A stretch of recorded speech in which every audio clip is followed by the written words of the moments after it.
1, we can let it define us. 2, we can let it destroy us. Or 3, we can let it strengthen us. Reflect on that profound, anything but childlike teaching for a moment. How aptly Seuss captures the truth of our human approaches to navigating challenge or struggle, personally or collectively.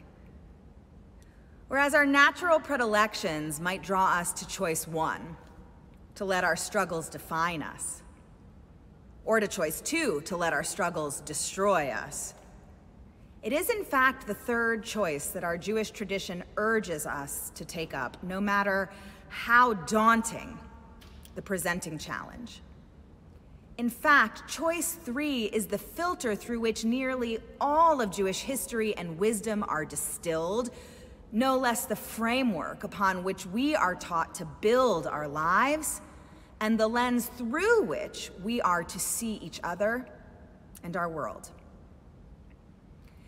Consider the framing brought to bear in this week's Torah portion from the book of Deuteronomy, Ki Tavo, where Moses is instructing our ancestors, the Israelites, what they need to do once they arrive in Eretz Yisrael and achieve success. In the context of this portion, it's reaping their first good harvest. They're told to take the first and best part of their harvest, or its produce, to the temple, the Mikdash, as it was called then, as a donation, to be shared with community members who were in need.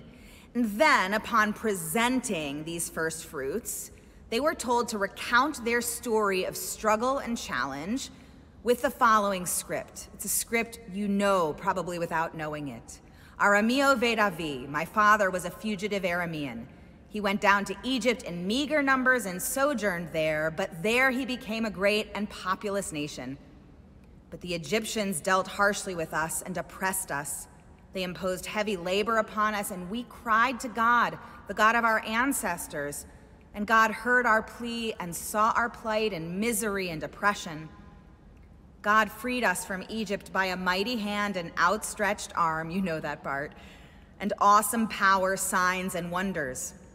God brought us to this place and gave us this land, a land flowing with milk and honey, which is why I now bring the first fruits of the soil which you, God, have given to me.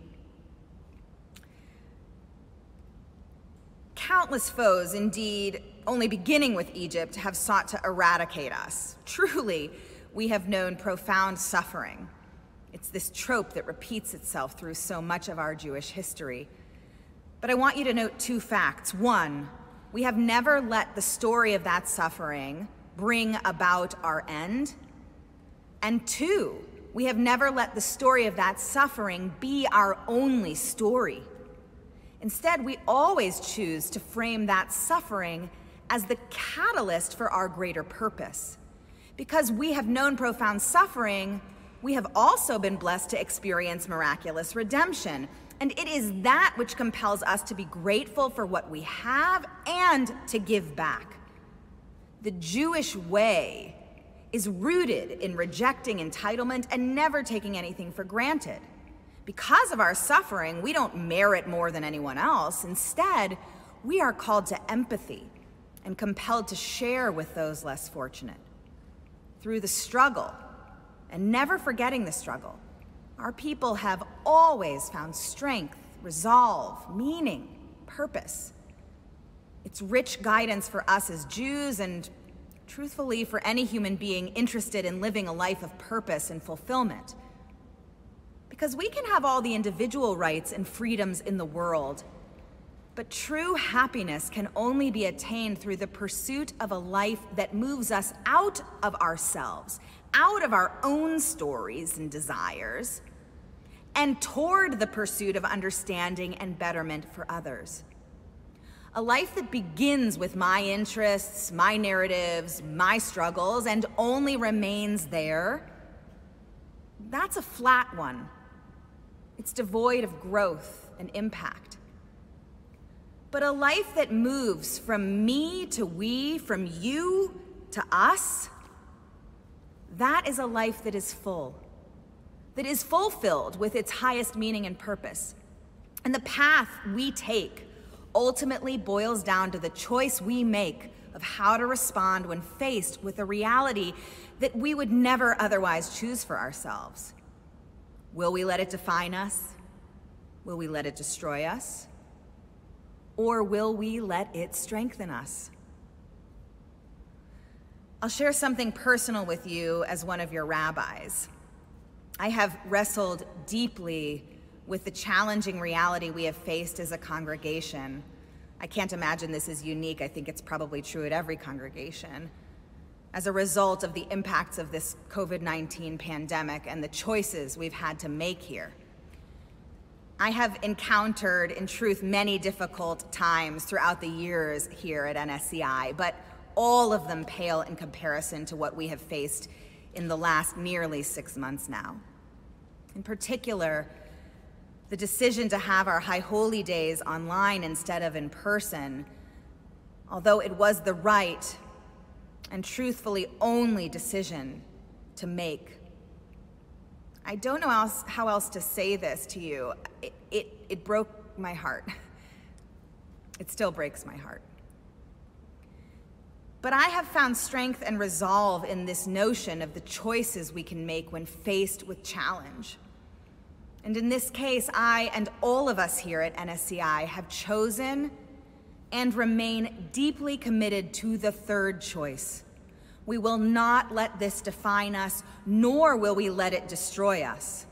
Rather, we are dedicated solely to finding ways for this challenge to catalyze our growth and strengthen our mission, our community, our synagogue. I hope you'll join us in this choice.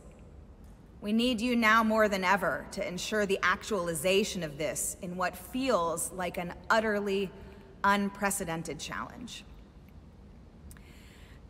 But as is so often the case, as the book of Ecclesiastes teaches, there is truly nothing new under the sun. If you travel back just about 2,000 years ago to the destruction of the Second Temple in Jerusalem at the hands of the Romans, Jewish life as it had always been known before would never be the same.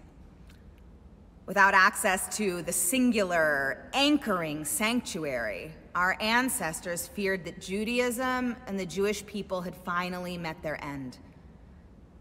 But the rabbis of the Talmud instructed our ancestors not to write the story that way, not to choose that path, that if they couldn't access the Mikdash, the temple, they could instead consider their homes Mikdashei Ma'at, smaller, but nevertheless sacred spaces ripe with the potential for holiness, so long as they set their hearts and minds in the right direction. And if they couldn't recite Aramei Oved Avi when they brought their first fruits to the temple, they could instead recite it around their Seder tables, just like we do today. And if they couldn't bring physical representations of value in the form of ritual sacrifice to God in order to attain a sense of connection, they could instead offer the words of their heart in the form of prayer and get it that way, just like we do today. They could let the darkness define them. They could let it destroy them.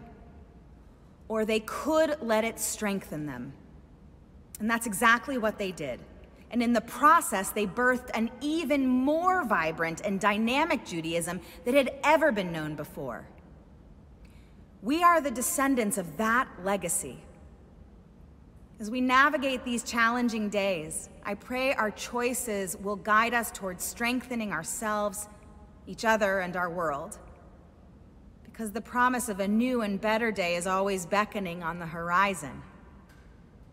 May it be so for us all. Shabbat Shalom.